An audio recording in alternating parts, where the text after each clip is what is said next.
মা বৃদ্ধ, ছেলে অন্ধ। এসআইআর হিয়ারিংয়ে ডাক পড়েছে দুজনের। অন্ধ পরিস্থিতিতে ভ্যান চালিয়ে মাকে বিডিও অফিসে নিয়ে আসলেন অন্ধ ছেলে পানু চৌধুরী।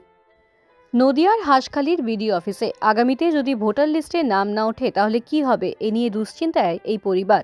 নদিয়ার বগুলা হাঁসখালির মিলননগর ২ নম্বর পঞ্চায়েতের বাসিন্দা পানু চৌধুরীর একমাত্র রোজগারের সম্বল ভ্যান রিক্সা।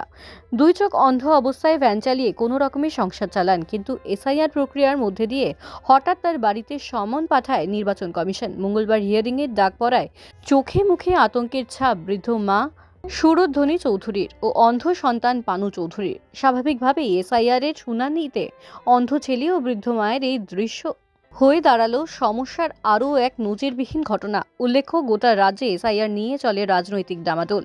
তৃণমূলের দাবি, বিধানসভা নির্বাচনের আগে রাজ্যের মানুষকে বিভ্রান্ত করার জন্য কেন্দ্রীয় বিজেপি সরকার ও নির্বাচন কমিশনের সবটাই উদ্দেশ্য প্রণোদিত। বিজেপির দাবি, এসআইআর মানে এই নয় যে ভোটার তালিকা থেকে নাম বাদ যাবে। তবে বর্তমান পরিস্থিতিতে এসআইআর এর হিয়ারিং সাধারণ মানুষের কাছে এক অন্যতম আতঙ্কের কেন্দ্রবিন্দু হয়ে দাঁড়িয়েছে।